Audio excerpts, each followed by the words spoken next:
Good morning, everyone. You're all very welcome to this AAI Toolkit seminar on this rather nasty morning. The topic or the theme of the session is Running the Marathon of Measurement, a guide to crossing the finish line of marketing effectiveness. If this were a live session, namely a group gathering, we'd be in Windmill Lane now in that fabulous core setting. Although I think we would have had a fair few cancellations because of the weather conditions. But here's hoping we'll return to that environment in the not too distant future. I'm delighted to say that 2021 represents the AAI's 12th anniversary in hosting these toolkit seminars. And we hope that the presentation content and experience will be of benefit to you and to your brands. About this webinar, marketing effectiveness is often seen as a big, scary concept that is too big to tackle, much like a marathon. In this session, we'll explore how to approach marketing effectiveness and all of the different avenues you can explore to help improve your performance. There is no one-size-fits-all approach to marketing effectiveness. Every brand has its own challenges and every brand needs its own plan of attack. Taking you through this AAI Toolkit session will be Alan McCauley, Head of Digital at MediaWorks, Aileen McDade, Director of Digital at Spark Foundry, and Ronan Brady, Managing Director of Core Data. Brian Roach from Owens GDB is here to manage the tech and to make sure that everything runs seamlessly. And if anyone has any questions, raise your hand or put it through the Q&A box and we'll do our best to address these at the end of the session. So it's over to the team at Core. Alan, I think you're going to take the lead, so it's over to you. Thanks very much. Great, thank you, Barry. Hi all, and welcome to today's presentation, Running the Marathon of Measurement. As Barry said, I'm Alan McCauley, and I'm joined today by Aileen McDade of Spark Foundry and Ronan Brady of Core Data. Today's toolkit session is about 45 minutes in total, so we've time, as Barry said, for some questions at the end. And today's presentation is called Running the Marathon of Measurement, and as the title of our presentation would imply, there's going to be lots of references to running throughout this. Across Core, we asked some of our clients about what they would like us to cover in this session, and the vast majority were looking for an overview of what their options were and when they should be using them. So today's presentation attempts to deliver on that. Measurement is a constant challenge for everyone, no matter what stage of it you are currently focused on, so we hope that there's something in here for everyone. So why are we making this comparison with running a marathon? Well, first of all, it's difficult to do, but as Barry said, everybody can do their version of it in their own time. And when you think of running a marathon, there are a couple of key ingredients you think of. Your fitness levels across a whole host of different categories. Your diet, are you getting the right fuel on board? The environment we're running in, the weather, the altitude, the route, the equipment you're using while running, and the plan that you have to train for it and to complete it on the day. And of course, none of these elements exist in isolation. They're all interlinked and they all affect each other. And all of these elements play a part and contribute to what is referred to as your running economy. And your running economy is much like your marketing effectiveness. You can't just do one element of your running economy and expect to complete a marathon. You need to look at all of the elements and identify where the opportunities are for improvement and the essentials that you need to have in place. So today we're going to take a look at some of these things you can look at to improve your marketing effectiveness. I'll begin by looking at the basics in the couch to 5K. I will take a little bit of offense in getting this section, but I also know in a real marathon, Aileen and Ronan would wipe the floor with me and my dodgy knees, so I'll forgive them. Aileen will then look at the next level with the half marathon before Ronan looks at the full marathon and the more complex but more impactful solutions that we can look at. So just like running a marathon, if measuring marketing effectiveness was easy, we'd all have finished it by now. And if you find marketing measurement is easy, the chances are you're answering the wrong questions. Because like running, if your training doesn't challenge you at points, then it's probably not much benefit to you. So if you're finding it challenging, then you're on the right track and you're asking the right questions. You need to push yourself in order to make progress. And marketing effectiveness is difficult, and it's difficult for lots of reasons. We exist in a world that is full of volatility, uncertainty, complexity, and so there's never a clear-cut answer, and there's always context needed. And the challenge that we have as marketers comes down to being able to recognize the signal that will lead to positive improvements, and the noise, which is just going to distract us and is time consuming. So marketers need a toolkit to separate this signal from the noise, to be more confident in their decisions and to be able to provide evidence that their marketing is giving a return on investment or is having an effect. And the acid test of any tool or advice is ultimately, does it explain a causal impact? Is it actually pushing your company forward, or is it just a correlation that's weighing it down? And correlation is a really important word, and it's a really dangerous word when it comes to marketing. And it's for this reason. An example of a misleading correlation is shown here. So this chart might imply that by increasing my consumption of mozzarella cheese, it increases the likelihood of me receiving a doctorate in civil engineering. Now, I know that these things aren't connected, but it just highlights the issue that we have with correlation versus causality. So Ronan will go a bit more in depth into this later on and explain some of the ways we can overcome that.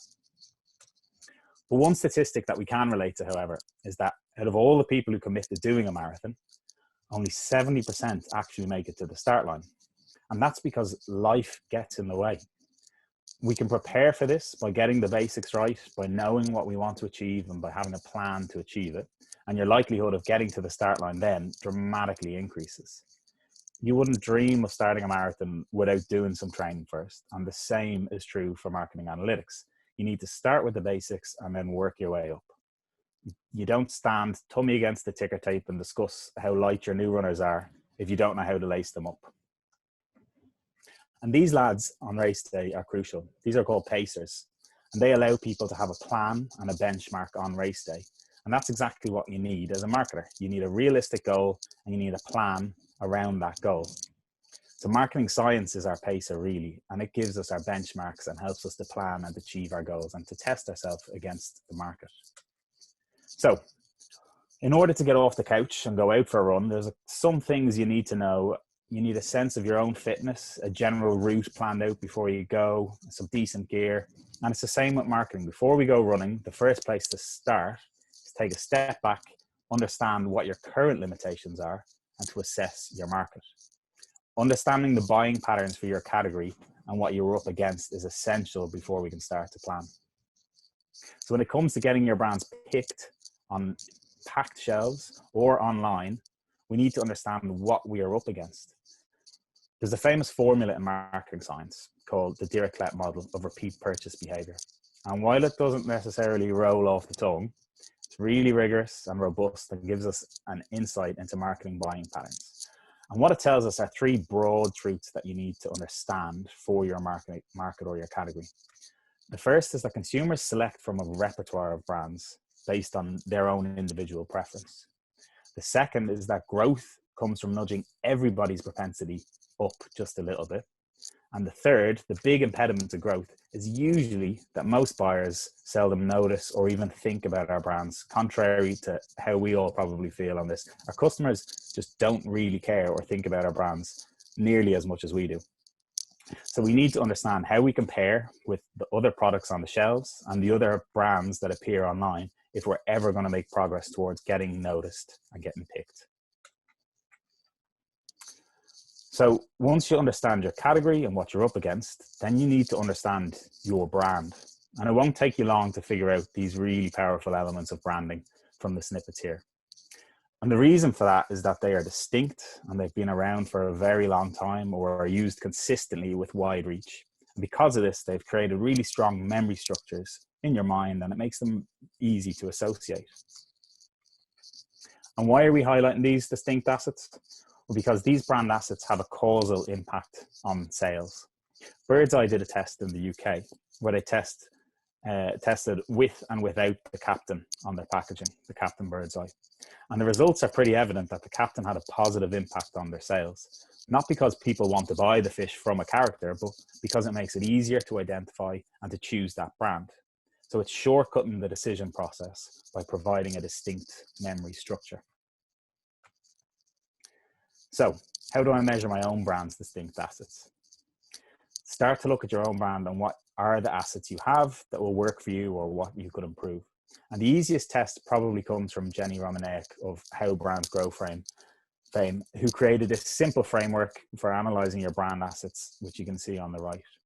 So start by looking at your assets yourself. And then if you have a research agency, ask them to help you understand your brand assets by running surveys that help identify the assets you're known for, or importantly, the assets that you're not.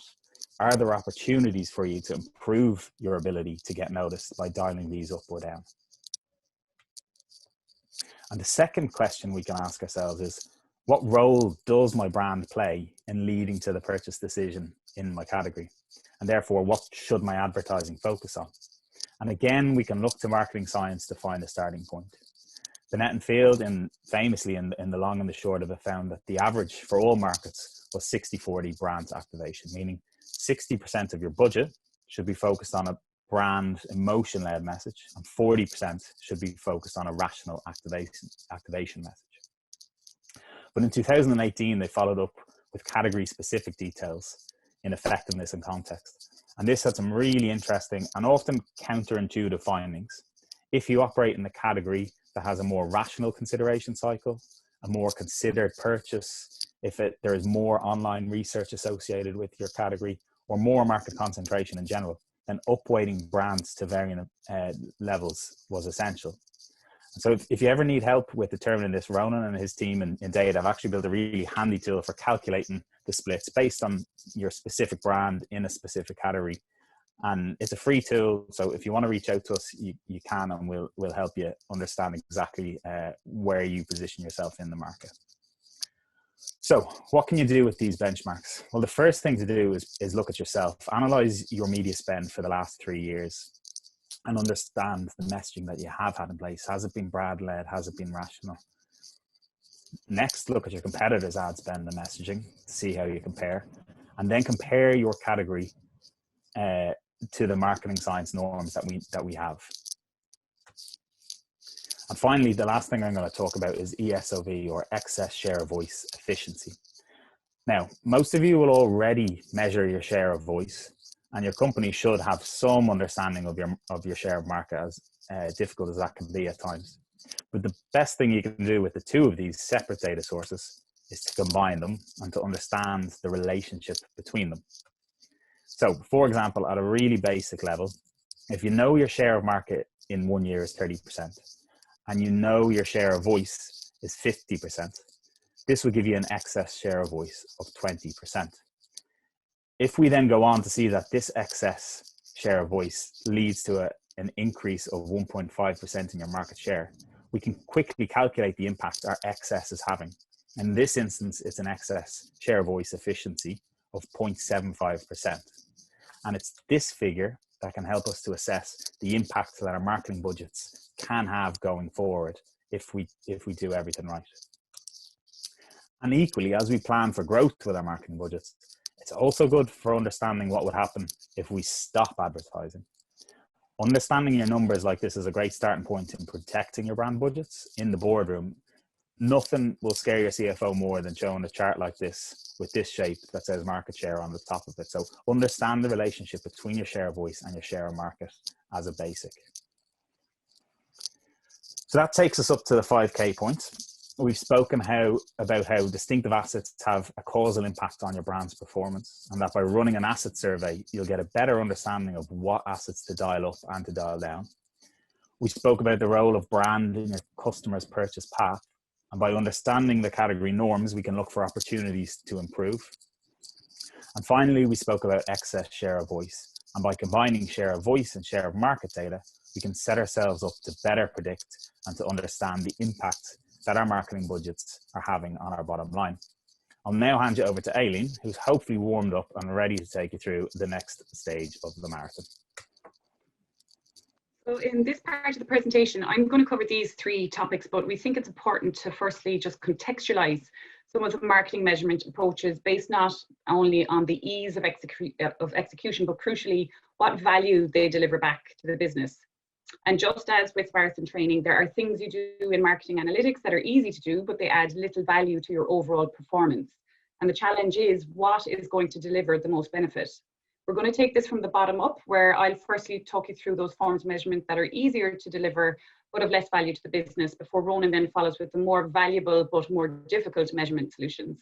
And starting off with in-platform measurement, This is essentially the huge volume of digital metrics you can get from your website analytics, your ad server, platforms such as Google and Facebook.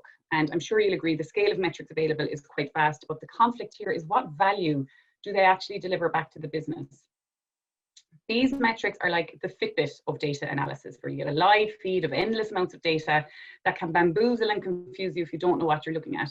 And everything can be related back to a cost per something, which is something we do need to be wary of. Ronan's essentially going to slate all of this later, or at the very least, he's a very polite man, so he'll give a measured challenge when he takes you through incrementality. So listen out for that.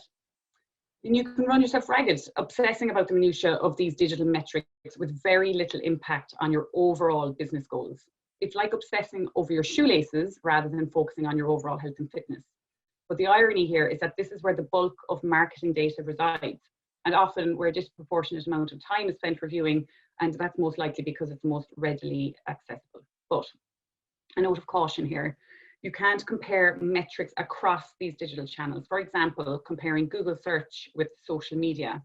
Google search by its very nature is intent driven. Your advertising here is just guiding people to their destination within your market category. Whereas in social media, it's more passive. You're trying to pull people out of that environment and then push them towards your website. You shouldn't compare the CPA against those two. What you should do is focus on comparing metrics within a channel and between campaigns over time so that you can optimize more effectively. 3 things to remember within platform measurement are, firstly, to keep in mind your overall business goals to ensure that in-platform measurement remains focused and doesn't get unwieldy. Secondly, if you focus your KPIs, this allows for ongoing benchmarking and improvement of performance. And finally, you can optimize campaigns effectively once you have a clear understanding of the role of each platform. And one way to understand the role of each platform in digital is by looking at digital attribution. Full disclosure here, much to the opening that Alan has given, I've never actually run a marathon nor even a half marathon, but I do know my maximum is about 10 kilometers, which is why I think I can be forgiven for introducing the notion of the marathon relay here. And it's the perfect sub-analogy for digital attribution. So here I am in yellow. Look at me crossing the finishing line first with my team members, Alan, Ronan and Barry behind me there, having set me up for the win. Hooray! How do you think they would react if I claimed all the credit in this relay race simply by crossing the finishing line first? But this is precisely what we do when we award all credit for digital sales to the last touch point, which is primarily search. So in the online purchase journey, someone first sees a great brand ad on YouTube, next up they see a display ad, and then they see an ad with an offer on Facebook before finally going to search to Google, and they search for the offer and the brand and click on the search ad and buy online then. The default in our current reporting awards 100% of the credit to Google in this instance. And this is not new news. I feel like I'm in a bit of a time warp with digital attribution, kind of like with COVID, this time warp. I think you know what I mean. Days are like months, months are like years. What year is it? What day is it? But with last touch attribution, the technology hasn't moved on significantly over time. And Google's not only the dominant search engine here, but they are the dominant reporting system or ad server. So it's in their best interest to defer to this last model. And there are different models within digital attribution, each with their pros and cons. And this topic in itself could warrant an entire presentation. But very quickly, from left to right, the most commonly used are the heuristic models, and the more complex are the algorithmic models. And heuristic is just what we've spoken about. It's awarding all credit to the very first or last touch point in the journey to online conversion. In the relay analogy, that's giving all the credit to either the starting runner or the finishing runner, both unfair to those contributors in between. Rules-based is assigning a weighting to all touch points, with linear being even weighting and decay is based on time. And algorithmic, this is where the real data nerds get cracking and use different models such as Shapley and Markov. I'm not even going into defining them here. So what does it look like? In this simple example, if you had 1,000 online sales and were optimizing to the last interaction, you'd be inclined to increase your budget into search, that gray bar, the first gray bar there. But simply by comparing this to a different view with first interaction, you can see there's more going on here. You can start to understand if in fact your brand focused display is contributing to a sale that converts via search. There are some watch outs with digital attribution, however. All of these solutions are reliant on cookie tracking to deliver these reports. And again, this warrants a whole separate presentation, but in short, cookies, we've known them for the past 3 decades. I still can't believe it's been that long that they've been around, but they're set to become obsolete by 2022. And the main reason for this is down to privacy regulation like the EU's GDPR law, which came into force back in May 2018. And there have been some promising developments in this space lately, but mostly within the walled gardens of Facebook and Google. But as they are the dominant players in the market, their solutions will likely be widely adopted. And Google's been testing an alternative called FLoC. Yes, it's another acronym. We love acronyms in digital. It stands for the Federated Learning of Cohorts. But again, we're not going to go into that here. It's something that could be covered in an entire presentation on its own. But in the meantime, there are some challenges in terms of preparing your reporting for a time without cookies, but you can still make hay while the sun shines and report on the data that you currently have so you have a good idea of the interplay in digital before the sun sets on the cookie. There's another watch out with digital attribution, however, and that's not related to the demise of the cookie.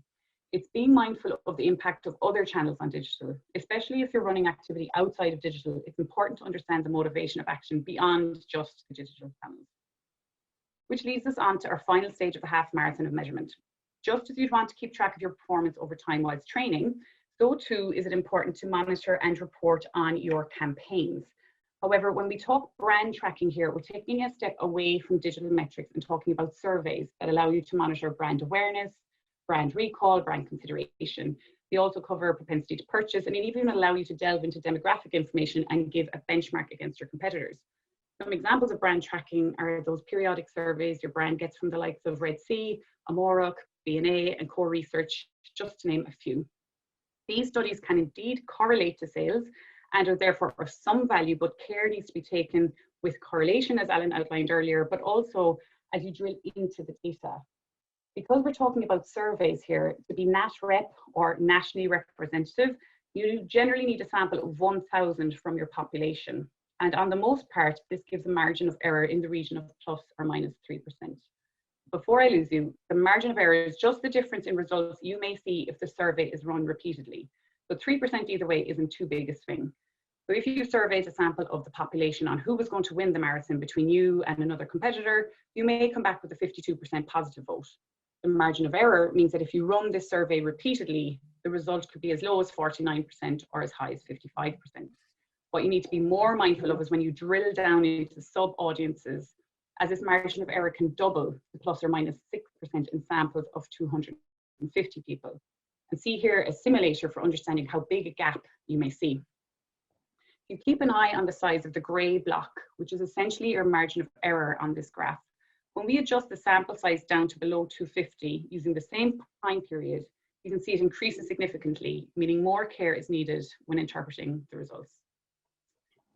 So brand tracking can deliver good value with less effort than, say, a full-on econometric study, but it does, however, cost money. So you'll need to weigh up the investment needed versus the true value back to the business. You will gain some valuable brand benchmarks, which you can then build into an econometric study to truly quantify the effect these trends have on sales and determine causality rather than just correlation. And it's a great opportunity to get your research and data teams working closely together. But finally, why do we have a picture here of this typically solemn-looking 60s ad man? This is Rosser Reeves. And although he contributed greatly to advertising theory, he's mostly remembered by the Rosser Reeves fallacy, an example of where if you track ad recall with willingness to purchase, you'll overestimate the impact of your advertising, simply because those who are existing customers are more likely to recognize and remember your ad, but they're also more likely to purchase. So the point here, as with all data interpretation, is that care needs to be taken when interpreting results.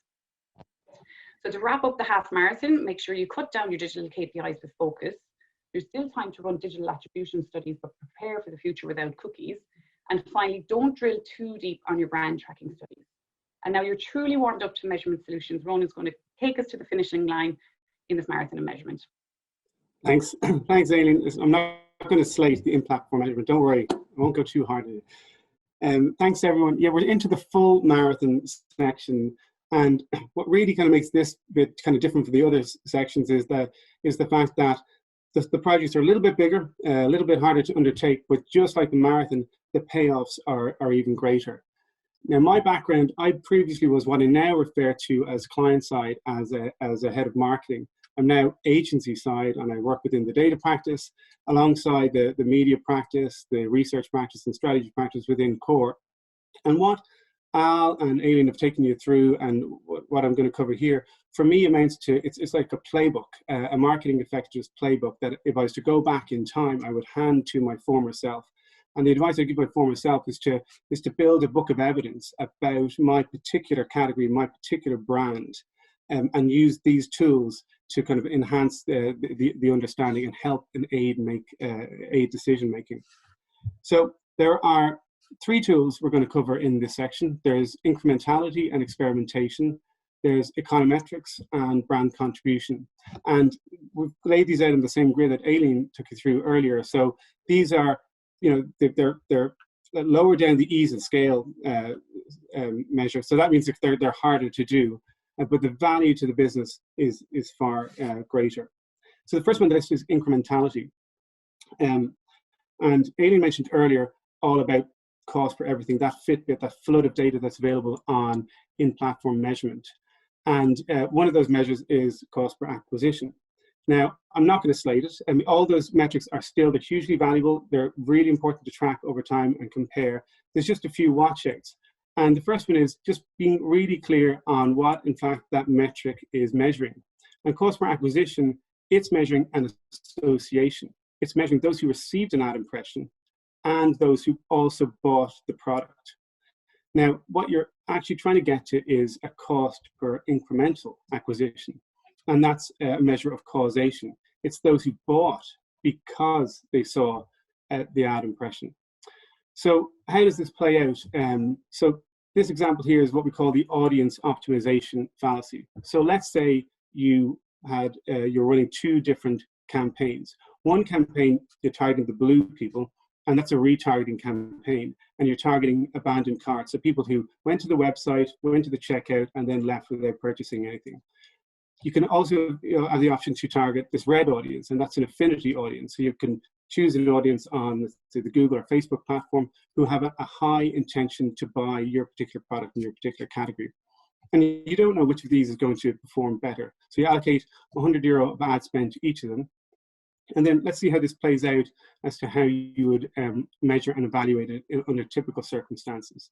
So with the blue campaign, after you've run it, there are 8 people who went on to buy after being exposed to the campaign. And that gives you a CPA of €12.50. On the red campaign, after you've run it, 5 people go on to buy after being exposed to the campaign. And that gives you a CPA of €20. So if you're evaluating it just on these measures here, you'd favor putting more money into the abandoned carts campaign and taking it out of the affinity campaign. But let's evaluate this now with an incrementality approach. So if you were to look at the blue campaign and you were able to identify what those incremental buyers are, so those who bought because they saw the ad, that might identify that there's only 1 incremental buyer within that pool of 8. That gives you a cost per incremental acquisition of €100.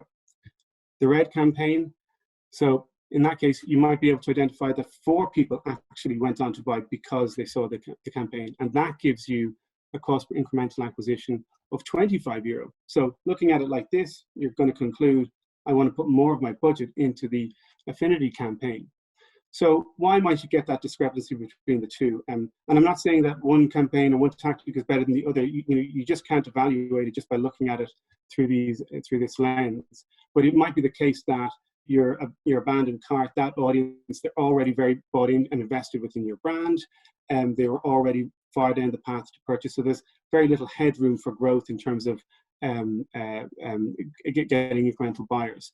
And it might be the case for the affinity audience that you're reaching new buyers that wouldn't otherwise have bought your brand. They're already down the path to purchase, but you managed to shift them over to a conversion on your site. So that's how it might play out. So an incrementality test, or it's also known as a conversion uplift study. How does it work? You might have seen, these have been around, these kind of A/B tests have been around for years, but in the past they were hard to set up. They had to be manually constructed. And with the advent of programmatic platforms, the machine learning algorithms tended to skew the results quite heavily. That kind of meant it was impossible to run an A/B test on a programmatic platform. Now we're in a position where these tools and these experimentation tools are built into the programmatic platform. So it takes full account of the machine learning algorithm. So how would it work? let's imagine you take one of those campaigns and you want to evaluate it. So take the retargeting campaign and abandoned carts, and you allocate one, we split that audience into a test group and a control group. So the test group are going to see your ad and receive an ad impression, and the control group aren't going to receive it. We're going to track their, and we're going to track their performance. At the end of the campaign, you then evaluate the two audiences, the test audience and the control. And the test audience might show that they got 3 conversions. And when you look at the control, you find out that there was 1 conversion within that group. So you simply take one from the other, and you find that you've got a 2 conversion uplift from running the campaign. And that's how you measure the uplift. So this tool is available on platforms like Facebook, and now, as of Q4 of last year, Google have introduced it into their display and video 360 campaign. So it's certainly something that's well worth doing. And also with the demise of cookies, these walled garden type platforms are well positioned to be able to continue to provide this type of more technical measurement system. So what I've described there is it's a randomized control trial. It's the gold standard of trying to measure causation or causal impact. And it's the workhorse of the scientific method, and it's used within medicine and all fields of science. But what if you want to measure other channels? The problem with this one here, the challenge is it's only restricted to the particular digital channels. And as marketers, we want to look more broadly. Well, the equivalent approach might be for your entire marketing mix would be to randomize your entire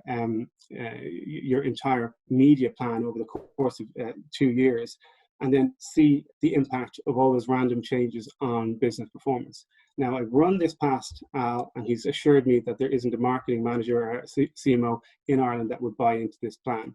So what's the alternative? The alternative is to run what's called an observational study, where we record and observe all the different factors that are changing within the market. And it's also called a quasi-experimental approach, because you're not actually running a full experiment. And the tools we use to evaluate this are econometrics, and also known as marketing mix modeling. And for me, econometrics is typically seen within marketing teams as a media optimization tool. And it absolutely is that. And what it's going to give you when you run it is it's going to tell you the incremental effects of media activity by campaigns. You're going to be able to look at the incremental impact by media type and by media strategy.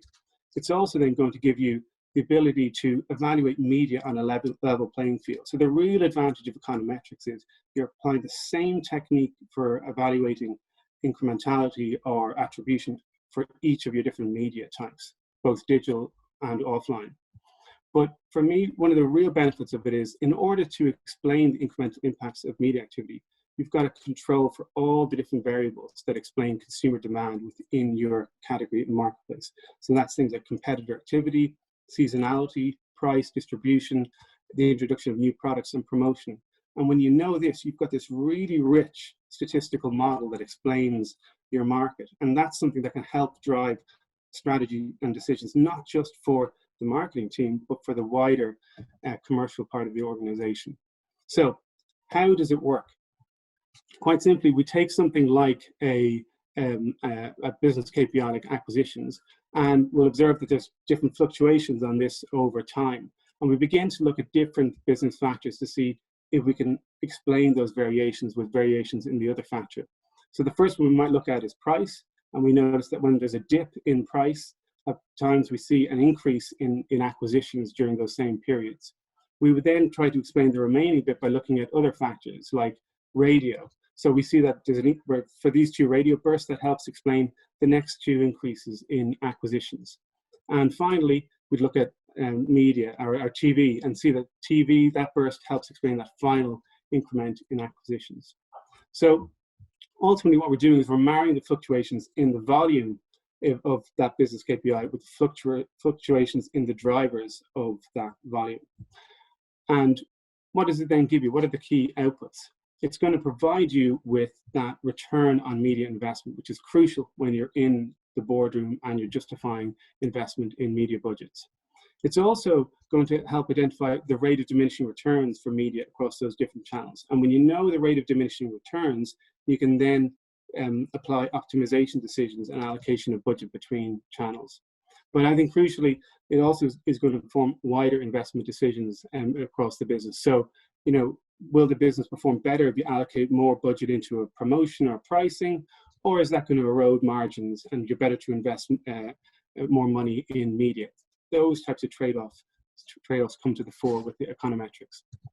So some kind of takeaways and recommendations on econometrics. The first one, I've alluded to it, is engage stakeholders and think beyond the marketing department. So kind of get this coalition of the willing from within your own analytics teams or your finance department, and get them bought into econometrics and its use across the business. Secondly, though, set expectations. Al talked about the fundamentals of the market. So if you know the fundamentals of the market, and perhaps you're in a stationary established market, and the role that marketing is playing there is maintaining the brand and maintaining the market share, well, econometrics is going to unpick and show the short to medium term increases in and return on investment. So although it'll show you return on investment, it won't capture the full ROI and the long-term ROI.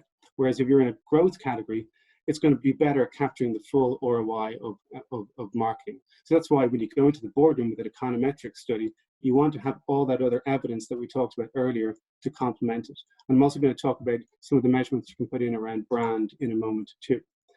So the third recommendation is you can't spin gold out of straw. So it's really hard to do an econometric study and to create this full demand model if you don't know the prices that you had for the product over the course of the year, the level of distribution that you had, what your competitors' prices were, and what PR activity you might have had at different times within the year. When you have this, these can all be built into the model. But I can't remember what happened last week, let alone last year. So when you go back to unpick these, if you haven't been capturing them systematically over time, it's very hard to then gather them for an econometric study. And it can often put marketers off actually embarking on an econometric study because they have to do all this kind of legwork. So the recommendation here is to begin building that data set, get the data in order and have it on a platform ready to do this type of econometric study. The fourth recommendation is model quality. So when somebody does present you with an econometric study, they'll often present with the R squared and say, well, it's got a high R squared, which is kind of a measure of model fit. And that's good. It's good to have a good R squared, but there's other measures within an econometric model, and particularly something called the standard error. So the standard error of the model helps determine how well it's going to fit what you're trying to explain. So an example of the standard error is if you're trying to explain sales and you've got 100 sales per week and your standard error is 10 sales, well, then the model is going to vary by 10 sales in any of its predictions. But crucially, you've got to also understand the standard error of each of the different channel contributions. So the standard error for TV, for radio, for digital, because when you understand that, you'll know how well you can use the tool, the econometrics tool, for things like optimization. And one of the flaws we see is people just take an econometric model, put it into an optimization tool, and don't really understand how robust the model is itself for that purpose. So that's econometrics. And as I said, sometimes it doesn't capture the full contribution of the brand. So how would you go about capturing a brand contribution?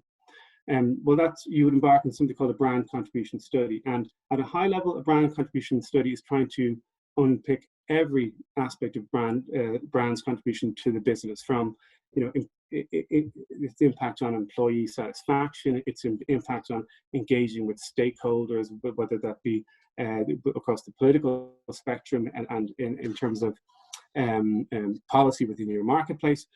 But where we zero in is the brand's contribution to willingness to pay, so consumers' willingness to pay for the brand. And there's a study we can do there called a discrete choice experiment. And what this does is it helps reveal people's preferences for the brand. Now, this is in contrast to asking people, how much are you willing to pay for our brand? How much would you be willing to pay to choose our product? Instead, what we do, or what can be done, and I know the practitioners have the same service, is we present participants with a range of different options. And this is presented either through a survey or in a laboratory style experiment. Typically, it's a survey.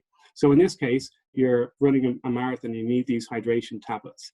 You've got options across Boots and other brands called High Five and Science and Sport that are perhaps more established within the category.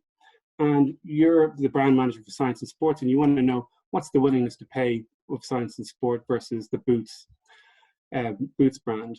So what we do is present participants with these options and different prices and different product descriptions, and we ask them to choose one. Then what we do is we shuffle them all up, we randomize them, and we ask them to make another choice. And we do this several times, and then we do this across about 1,000 participants within the survey. And what this then gives us is we can measure quite precisely the willingness to pay for one product versus another product based on the brand alone. Now, what we can then do, we calculate what we call the price premium for the brand. So in this case, it might be that there's a €1.23 willingness to pay for your brand versus the non-branded alternative. You can also then calculate what the volume premium is. So if you hold the prices fixed, what volume are you getting from your brand? And what that then allows you to do is to estimate the cash flows for the business that are attributable to the brand. And when you have the cash flows, you can apply what's called a net present value to it to establish the current value of the brand asset for future cash flows. Now, I'm after throwing out a few financial terms there, cash flow and net present value. But the beauty of that is you're now talking in the language of any CFO or any finance manager. And he or she is going to appreciate that you're presenting the brand's value in those terms. And when you've done that, what you can then clearly do is establish marketing's role in maintaining the value of that asset into the long term.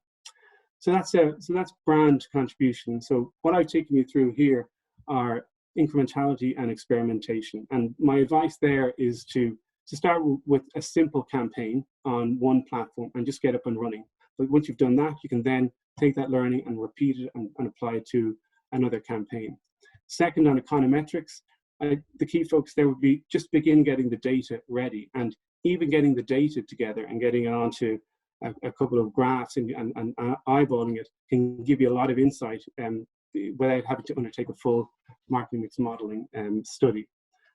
The third, on brand contribution, you can look to run a discrete choice study or experiment. And this can be done as part of an omnibus that you're currently doing, and your research practice or partner can offer this as an option. So we're coming to the end of the webinar, and I'm hoping it hasn't felt like a marathon itself.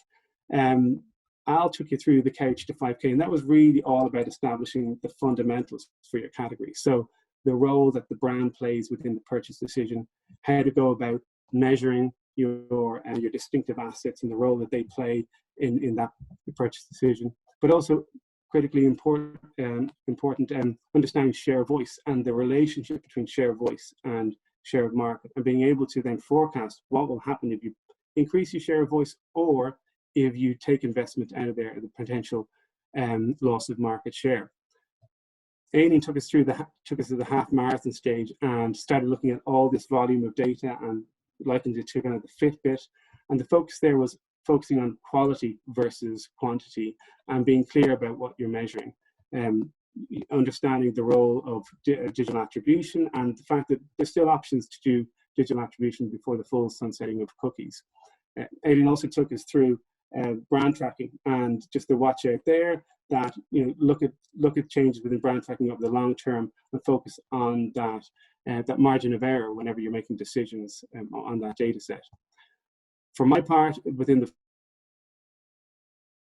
experimentation as a key approach in trying to unpick that causal impact, and also using statistical models to kind of draw inference and help with making decisions.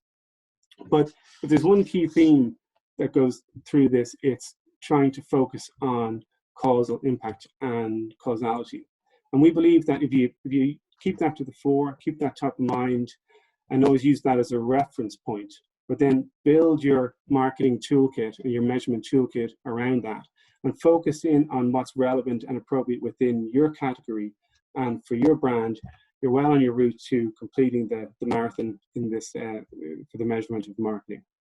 So thanks for your time and attention. I'm going to now hand over to control to Barry for any questions that may have come in. Great. Thanks very much, Rowan, Aileen, and Alan.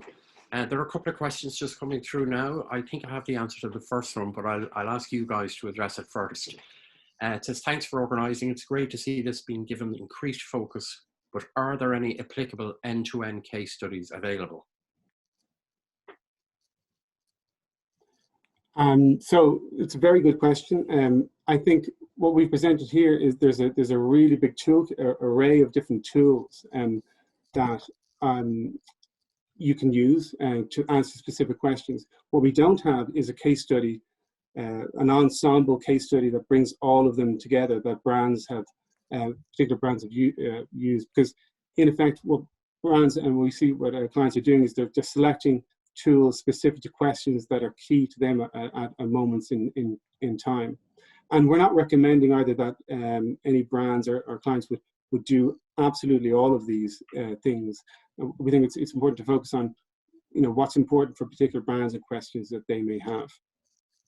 Okay. I think a good place to start there as well, though, is probably look at things like the EFI's case studies and some of the IPA case studies. While there isn't a huge amount, as Rowan said, particularly from the Irish market, there is a lot of case studies of brands who take this very seriously in other markets. Not that we don't here in Ireland, but to find those definitive case studies, the EFI's and the IPA data set is probably a good place to start. I'd also encourage people to read Marketing Multiplied, which was launched by, indeed, Core Media, Alan Cox, because there's case studies in there which certainly can assist in this area. Next question is, how do you cater for offline media / customer interactions, such as contact center traffic in your attribution models? Do you have a way to do this? Yeah. So there's two ways we can kind of incorporate that into a model. Either we're trying to explain the inbound calls into the contact center, and that's the KPI that we're trying to build the econometric model around. So all the factors will be judged to your spend or your pricing will be judged against how well they explain the volume of calls into the contact center. If you're trying to explain how the contact center calls explain something else, which might be some later sale later on down the funnel, there's also an approach we can take to that. It's an approach called structural equation modeling, where we link one business KPI to another business KPI. Okay. Yeah, and I think that to add to that as well, start with seeing the platforms that you're currently using. Do they connect from a CRM perspective? So things like analytics or Google Analytics or any of the other big tech providers when it comes to analytics and CRM, a lot of them have plugins. So to a varying degree, yes, you can consider them as part of their attribution, but it's about understanding your current tech stack and what is able to plug into what. But there are some pre-made solutions there that you can start with. But it sounds like that's quite an advanced question to understand customer contact as an attribution point. Yeah. Okay. Question just in from Michael Dargan, which is a question I was going to ask as well. Michael from AIB, should effectiveness and return on investment be owned by marketing or by finance? How can an organization ensure independence in model creation and interpretation as outputs are used to set budgets and mix? It's a very good question. It's a very, very good question. I think that's kind of speaking to the point I was making about engaging stakeholders across the business when you embark on an econometric study. I think if the marketing team just rock up with the output of an econometric study and say, listen, we've had this stamped and it's giving this ROI, I think you're going to have skeptical heads within the business. And within any econometric study, nearly the first point of call is the finance team to say, well, how do you measure profit within your business? How should we, what other factors do we need to include in the model before we begin to layer the marketing contribution on top of it? So I think, Michael, in answer to your question, I think it can be either, but you definitely have to have each of those stakeholders engaged within it. I've also noticed that sometimes you'll have the opposite, which is you'll have an internal department try to explain demand or create a demand model, and they're not have included any of the marketing inputs. and they can kind of explain, and that's going to create a bias model as well. So ideally, everybody's talking to each other and everyone's on the same page. I know that's a lot to ask of. The ideal world. A question from Manuel Salazar. Most of your presentation focuses on B2C approach. How do you apply this model on B2B when purchasing happening over long time and relationships? I think the same applies for a lot of the part. Your brand is just as important. It often gets underplayed when it comes to obtaining leads in B2B, but brand is just as important in B2C or B2B and becoming more and more important. So a lot of what we're saying here still applies, and I think probably the challenge with B2B is having that very lead driving focus, like a sales driven focus, and marrying it with an overall brand approach, because they tend to get separated, I find. So it's very, very relevant, I think, that you are still looking at what we've just discussed there, but you're figuring out a way of how does this feed into your lead generation program. And also, like, some of the tools and techniques we've talked about, like digital attribution, or those kind of complex Markov and Shapley models, and also the econometric toolkit, you can simply turn that and point that towards the B2C data input. So if you've got your funnel and all of your lead gen activity, you've got that within a CRM, you can apply the same tools and techniques to see, well, what's driving that activity. Yeah. Just from my own point of view, with your many clients in the portfolio of Core, are most of our clients employing econometric studies? I think within the Irish market, it's not as prevalent as it would be within the UK market. So it's the minority. It's definitely the minority of clients that are using it. I'd imagine, though, with the the loss of cookies, or and digital measurement kind of becoming under more scrutiny, that there'll be more appetite for an econometric studies. And typically what we'd recommend is, clients undertake an econometric study, at least every 2 to 3 years, and given the size of their budgets. And there's also the return on investment for the investment within econometrics itself. So the optimizations you get from it, either the pricing optimizations or the media optimizations you get from it, far outweigh the investment you put into the econometric study itself. But we recognize that within the Irish market, you have budgets that probably wouldn't justify doing an econometric study every year. But in the UK, you have people who are clients who do econometric studies, twice a year, or on a rolling basis, and that typically isn't needed within the Irish market. Okay. Anonymous question: do you have an econometrics case study? Yes, we can share an econometrics case study. It's something that we're looking to put up on the website, and it's something we can have up within the next couple of weeks. And a question: Google Analytics 4 has just rolled out, and apparently this uses AI to predict some conversion metrics. Is this something you would recommend using? Anonymous. Yeah, it's something we had in our original presentation. This is the thing we've cut down and cut down and cut down, but absolutely, anything that's predictive in measure, we are, behind. There's other tools out there, and we use one ourselves in terms of predictive conversions.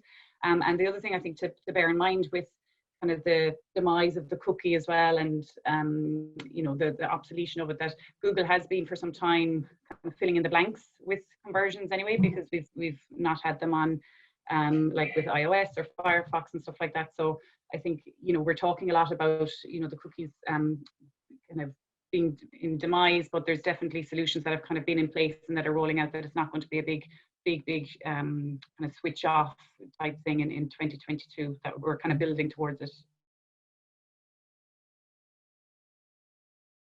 I think when we were last Friday, full presentations from each of you three, you, Aileen, Alan, and indeed Ronan.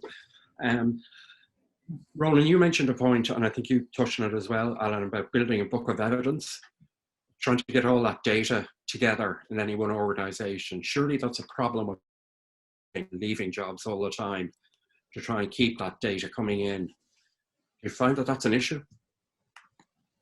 Yeah, I think well, there's two aspects to it. There's kind of having the raw data and having that kind of correctly tagged up and in a database or a dashboard that you can then more easily go in and model.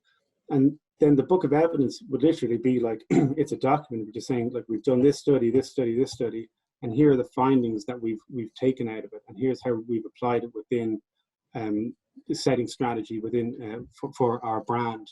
And that book of evidence is something you could continually come back to, question the assumptions within it, and begin to build and build and build. And when new evidence comes in from research, from other factors, you're then cross-referencing that with what you've got within your book of evidence. So I kind of see it as a living, breathing document that you would have, that you could then pass on to, whoever your successor is within role that they'd have coming into the team.